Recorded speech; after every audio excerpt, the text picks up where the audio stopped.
उनकी नहीं है। उनकी है, मेरी नहीं। मैं लिफ्ट ली थी सर। ये इस्लामाबाद हाई कोर्ट में पेश हुए, ये आप देख सकते हैं।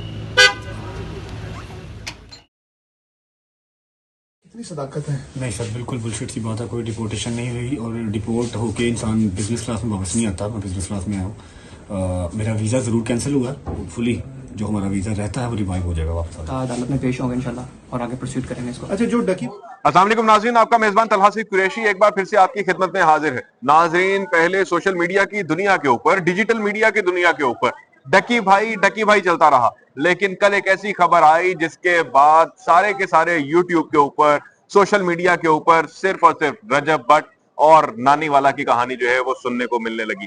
रजब भट्ट और नानी वाला को बर्तानिया से कल वीजा कैंसिल करने के बाद, रजब भट्ट को वीजा कैंसिल करने के बाद जो है वो पाकिस्तान वापस भिजवाया गया है, जबकि नानी वाला के हवाले से भी जो है वो 2 FIR जो है वो यहाँ पर मौजूद थी, जिसकी वजह से नानी वाला को भी वापस पाकिस्तान आना पड़ा है। इस्लामाबाद हाई कोर्ट के अंदर आज दोनों ने पेश होकर अपनी प्रोटेक्टिव जमानत जो है वो करवाई है। 10 रोज का जज साहब की तरफ से उनको टाइम मिला है कि जो उनके मुकदमात हैं उसके अंदर वो मुतलका अदलिया के अंदर पेश होंगे।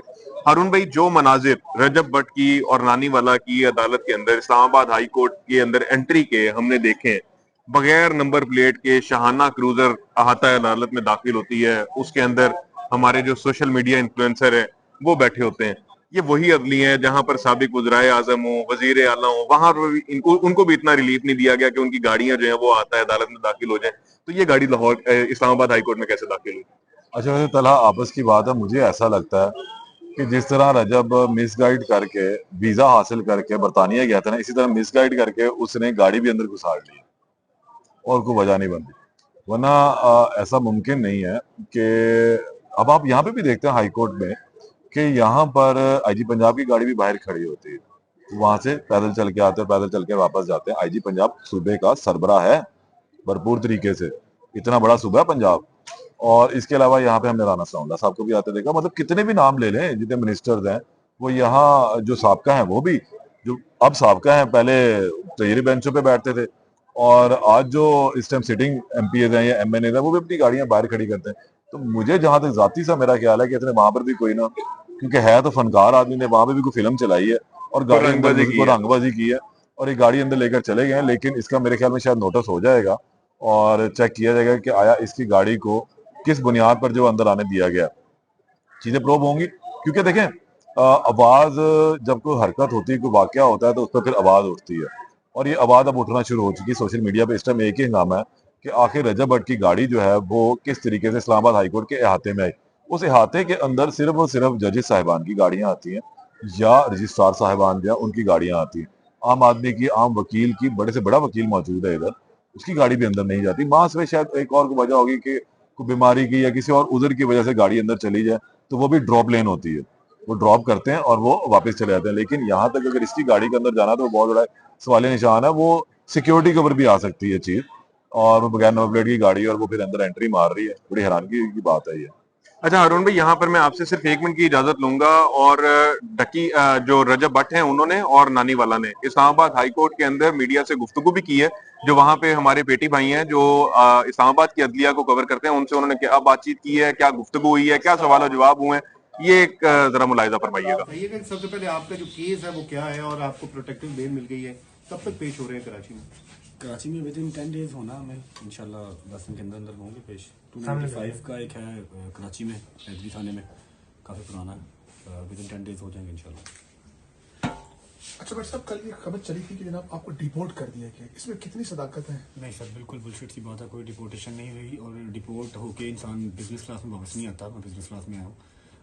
मेरा वीज़ा ज़रूर कैंसिल हुआ क्योंकि उनको यहाँ से कुछ होम ऑफिस को, यूके बहुत स्ट्रिक्ट है इन चीज़ों को लेके। होम ऑफिस में रिक्वेस्ट की है कि इस पे 295 का केस है, पे और भी ब्लास्फेमी के केसेस हैं, जिसकी वजह से उन्होंने मेरा वीज़ा कैंसिल कर दिया। मेरा 7 साल का वीज़ा था, बट मेरे जो वहाँ के सॉलिसिटर हैं, जो मेरे लॉयर वहाँ के हैं यूके के, उन्होंने एडमिनिस्ट्रेटर जो है ना वो रिव्यू को चैलेंज कर दिया हुआ है।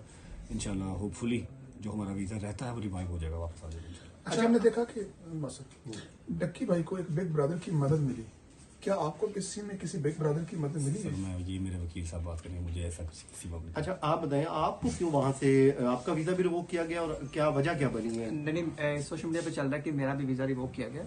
मेरा वीजा नहीं रिवोक किया गया, मेरे पास ब्रिटिश सिटीजनशिप है और मेरे ऊपर भी 2 FIR हैं। एक जो डकी वाली आई 196/25 उसके अंदर उन्होंने मुझे पिछले में डाला हुआ है उस FIR के ऊपर। अच्छा। और जो दूसरी FIR मेरे ऊपर है वो 252/25 है, वो भी गैमलिंग की मेरे ऊपर FIR दी हुई है। तो दोनों FIR में हमने बेल शीट ली आज इस्लामाबाद हाई कोर्ट से, और अब हम मुतल्लिका अदालत में पेश होंगे इंशाल्लाह और आगे प्रोसीड करेंगे इसको। अच्छा, जो डकी भाई के साथ हुआ, जो उन्होंने वीलॉग में इंकशाफात किए हैं, क्या उन्होंने आपसे बाद में शेयर किए थे? क्या ये आपको लगता है कि ये क्या हुआ क्या है? मैं जब डकी से मिलने गया था तो हमारी ज़्यादा बातें नहीं हुई, बस जो बातें हुई वो मैंने सोशल मीडिया पे बता दी थी कि जो कुछ चला है, और बस बाकी कुछ चीज़ें हैं वो इंशाल्लाह वक्त जब आएगा तो बताएंगे। तो उस दिन उस टाइम आपको भी नोटिस आए थे, समन वगैरह? नहीं, मुझे नोटिस नहीं आया। मैं जब उसको मिलने गया था तो मुझे उन्होंने डिटेन कर लिया वहीं पे, और मेरे दोनों फ़ोन भी ले लिए, और मुझसे ज़बरदस्ती उन्होंने साइन भी करवाए, मुझे गाली शालियाँ भी दी उन्होंने, लेकिन कोई नहीं। बाकी अपना बाद में मेरे वकील साथ थे, हमें छोड़ दिया गया और उसके बाद हम वहाँ से चले गए। अच्छा भट्ट साहब, ये बताइएगा, जैसे आप कह रहे हैं कि हमारा वीजा रिवाइज हो जाएगा, तो आपको उम्मीद है कि आप वापस फिर जा सकते हैं, या फिर वही है ECL वगैरह में कर? इंशाल्लाह ECL में नाम सदाबहार तो नहीं है, जब तक केस चल रहे हैं तब तक हैं, तब तक पाकिस्तान में है इंशाल्लाह। उसके बाद भी पाकिस्तान है, लेकिन यह कि ट्रैवल बैन किसी भी कंट्री का लगवाना क्यों अपने ऊपर।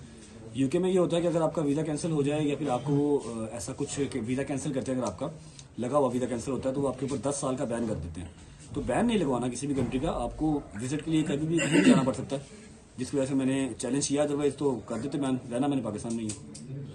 अच्छा, ये बताइए भाई साहब, लक्की भाई के बारे में भी बहुत सारी बातें की गई, इनका नेक्सेस होता है, ये बाकायदा पता नहीं मुख्तलिफ असाइनमेंट पकड़ते हैं, फिर आम जो लोग होते हैं, आम जो व्यूअर होता है आप लोगों का, उसको इसमें ट्रैप में डालते हैं, वो लाखों रुपए और बड़ी लंबी डिबेट है, फिलहाल केस के बारे में बात करेंगे।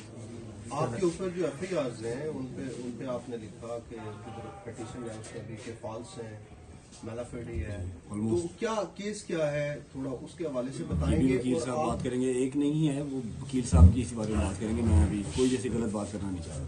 चले, ठीक है। अच्छा हारून भाई, ये जो गुफ्तगू अभी हमने मुलाहिजा की है, रजब भट्ट भी वहां पर जो है वो कह रहे हैं कि जी मेरे पे 295 का जो कराची के अंदर मुकदमा है, इन्होंने अब कराची के अंदर भी जो है उसका सामना करने के लिए जाना है। दूसरी जानिब नानी वाला जो है वो फरमा रहे हैं कि ये मुकदमा जो है वो उनके खिलाफ, जो डकी भाई के खिलाफ जो मुकदमा था, उसी तरह का उसी तर्ज का एक मुकदमा है। एक बहुत बड़ा एक चीज जो कि इस वक्त जो हम बहुत बड़ा एक सवाल जो पैदा हो रहा है वो ये है कि अभी कुछ दिन पहले ही जो है वो डकी भाई को जमानत मिली, वो बाहर आए, और एक उनका बड़ा तैल का केस जो वीलॉग है वो भी आपने भी देखा, काफी लोगों ने जो है वो मुलाहिजा किया। एंड इसी टाइम के ऊपर रजब भट्ट और नानी वाला जो कि काफी अरसे से बाहर थे वो वापस आ रहे हैं। तो क्या हम इसको सिर्फ एक कोइंसिडेंस समझें, या ये टाइमलाइन के ऊपर ये चीजें, आप इसको किस तरह से देखते हैं? अच्छा, ये बड़ी मजेदार चीज है। देखें, एक बड़ी अजीब सूरत हाल पैदा हुई है तला इसके अंदर। उन दोनों ने डकी का हाल देख लिया। डकी कितना दिन अंदर रहा? 97 डेज, 3 महीने, ठीक हो गया। अच्छा, डकी को मारा पीटा गया, जो उसने आप बीती बतानी थी बता दी। अल्टीमेट क्या हुआ? बाहर आ गया, बाहर आके हाजी भी बन गया, क्लियर भी हो गया।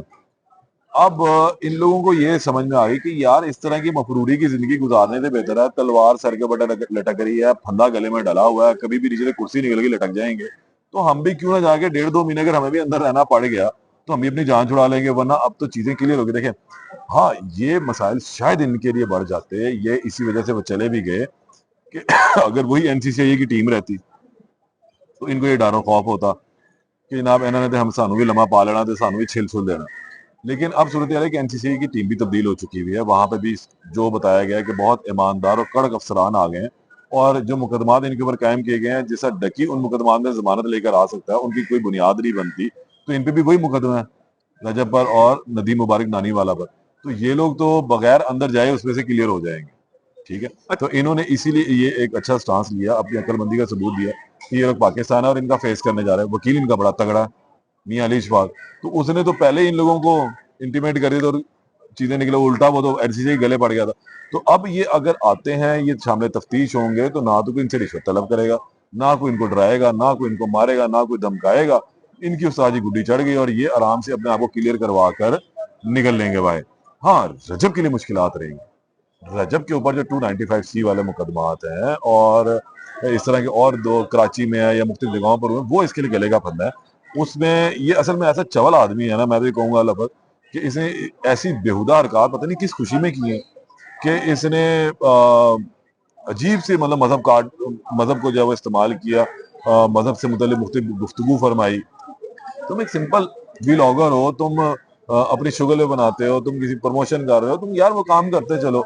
कि जरूरी है कि तुम ऐसी एड्स बनाओ या ऐसे टिकटॉक्स बनाओ जिसमें मजहब शामिल हो रहा, मतलब मजहब को क्यों लाना है यार, वजह नहीं बनती। वो इसके लिए गले का फंदा बनेगी मास में उस वक्त तक जब तक ये जाके उन लोगों से रिटर्न माफी ना मांगे। आपको याद होगा 2 दफा तो माफी मांग भी चुका हुआ, ठीक है, और ये बात नहीं आया, उसके बावजूद से फिर ये हरकत की है। तो अब अगर ये माफी मांगता है या पुलिस उधर लिख कर देती है, और वो क्या मामला रहते हैं, अभी तो ये एनसीसी की 2 मामला है। एक ये इंक्वायरी किसने करवाई है मैं आपको बताऊं, अपनी प्रोटेक्टिव बेल 3494/2025 है, और एक इसने करवाई है 247/25 में। 247 FIR है और 3494 जो है वो इंक्वायरी है। ये 2 अलग-अलग चीजें हैं, ठीक है। तो इंक्वायरी के मामले में तो शायद इंक्वायरी के अंदर चीजें आ जाएगी, क्लियर हो जाएगा, निकल जाए। FIR के अंदर जो पीका एक्ट लगा हुआ है, 294 लगी हुई है, एक और दफात लगी हुई है, वो इसको फेस करनी पड़ेंगी। वहां पे एनसीसी क्या तफ्तीश करके चीजें आगे लेकर आता है, ये क्या प्रूफ देता है, तो फिर वहां से ये क्लियर होगा। अगर ये सबूत ना दे सका तो भाई ये जो प्री अरेस्ट करवाएगा वो अगर होगी कैंसल, तो भाई साहब जाएंगे अंदर। तो फिर ये भी हाई कोर्ट की हद तक आके इनकी भी जान छूटती हुई नजर आएगी। लेकिन बज़ाहिर मुझे ऐसा लगता है कि शायद ये नीचे से इनकी जमानतें कंफर्म हो जाएंगी। द रीजन इज कि ये अपने पूरे सबूत के साथ आएंगे, इनका वकील बड़ा तगड़ा है, और यहाँ पर जो है अब वो कोई पैसे के लेन देन वाला ब्लैकमेलिंग वाला सिस्टम नहीं रहेगा। कागज के ऊपर वही चीज आएगी जो सबूत के तौर पर ब्लैक एंड व्हाइट में पेश की जाएगी। रॉ मटेरियल होगा तो होगा, वरना नहीं कुछ भी होगा। अच्छा, आखिर में हारून भाई मैं एक आपसे चीज जो है वो मैं पूछना चाहूंगा, और उसी के साथ ही जो है वो हम अपने इस वीलॉग के इख्तिताम की तरफ भी जाएंगे। हारून भाई, जो ये जो एक कहानी चली है गैम्बलिंग एप्स की प्रमोशन की, डकी नानी वाला, ये दोनों उसके उड़ीके चढ़ गए। हम इसी लाहौर के अंदर हमने ऐसे बिलबोर्ड देखे हैं सरकारी, जिसके ऊपर माया नाज क्रिकेटर्स भी जो हैं वो कुछ गैम्बलिंग एप्स की प्रमोशन करते हुए उतार दिए, बाद में भाग लिए सारे। मैं इसीलिए मैं पूछना ये चाह रहा हूँ कि वो जब डकी के बाद तो वो भाग गए, लेकिन जो पहले जिस तरह से लगाए गए, बहुत सारी अभी भी सोशल मीडिया के ऊपर उनकी तस्वीर जो है वो मौजूद है कि कैसे वो जो है वो वहां पे तशहीर की जाती रही। उसके खिलाफ आप क्या समझते हैं कि क्या उन क्रिकेटर्स के खिलाफ जो है वो कार्रवाई नहीं होनी चाहिए? नहीं, देखें, मैं आपको एक बात बताऊं, ये लॉ एनफोर्समेंट एजेंसीज का काम होता है कि देखें, ये है मार्केटिंग कंपनियां, वो पैसा फेंकती हैं और किसी की भी सर्विसेज ले लेती है। ये सर्विसेज देने की बात है, या तो ये लोग खुद वो एप्स चला रहे हो, उनके ऑनर हो, उनके बिल्डर हो, ठीक है, तब तो मेरी समझ में कोई बात आ रही है। मतलब देखे ना, एक बंदा दाल बेच रहा है तो भाई वो मंडी से एक बार मंडी से उठाता है, अपनी दुकान पे लाके मनावे के अंदर वो बेचता है, मैं खरीदने के लिए जाता हूँ। अब वो दाल अगर खराब निकला तो मैं दुकानदार को जाके कहूंगा ना, वो आगे जाके उसको कहेगा, लेकिन उसने उस दाल को पकाया नहीं है, मतलब बनाया नहीं, उगाया नहीं है, तो वो किसान कहाँ से पकड़ेगा? सूरत हाल तो ये है ना, इसमें जो किसान है वो तो किसी भी सूरत में नहीं पकड़ा जा रहा, जो इसके प्रोडक्ट बनाने वाले हैं। तो यार ये तो पैसे दे के, सर्विसेज दे के ये लोग जो है अपनी सर्विसेज दे रहे हैं, तो इनका तो कोई कसूर नहीं। कसूर तो उनका है, उन मार्केटिंग एजेंसीज का जिनको ये इल्म है, वो इनको हायर करती हैं और फिर ये आगे बिलबोर्ड की सूरत में जाती है। तो उन लोगों के खिलाफ कार्रवाई होनी चाहिए, उन एजेंसीज के जो आगे उन लोगों से अपना काम लेती हैं, और फिर वो मार्केटिंग एजेंसीज जो हैं वो इन लोगों को हायर करती हैं, वो अपना प्रॉफिट रखती हैं, ये अपना प्रॉफिट रखते हैं। ये तो आम मतलब सेलर हैं यार, कुछ भी नहीं है, मॉडल्स हैं। वो प्राइम मिनिस्टर पाकिस्तान भी हो सकता है, वो क्रिकेटर भी हो सकता है, वो कोई इंडस्ट्रियलिस्ट भी हो सकता है, मतलब कोई भी बड़ा नाम होगा ना, इसमें कोई जरूरी मैं और आप भी हो सकते हैं। भाई मुझे आप पैसे देंगे तो मैंने तो उसकी प्रमोशन करी, या तो खुद चला रहा, तो फिर तो बात समझ में नहीं आती है। अब इसी तरह इन लोगों के खिलाफ जो मुझे नहीं लगता कोई कार्रवाई होगी या होनी चाहिए। ये लोग आके यही कहेंगे कि भाई हमें तो उसने दिया और हम लोगों ने ये काम किया, आपने रोकनी है तो सरकारी सतह पर उनकी तशहीर होकर जहां बिलबोर्ड लगता है और मार्केटिंग एजेंसी के खिलाफ कार्रवाई करें कि उन्होंने क्यों किया। तो जब ये एक तरीकेकार चलेगा, SOP बनेगा, तो फिर मेरे ख्याल में चीजें बेहतर हो जाएंगी। जी बिल्कुल, जैसा कि अभी आपने हारून भाई की जुबानी सुना कि कार्रवाई जो है वो उन मार्केटिंग एजेंसीज के खिलाफ होनी चाहिए, उन लोगों के खिलाफ होनी चाहिए जो कि असल में ऐसी डील्स करवाते हैं और इन लोगों को इन बोर्ड्स के ऊपर लाते हैं। बिलाशुबह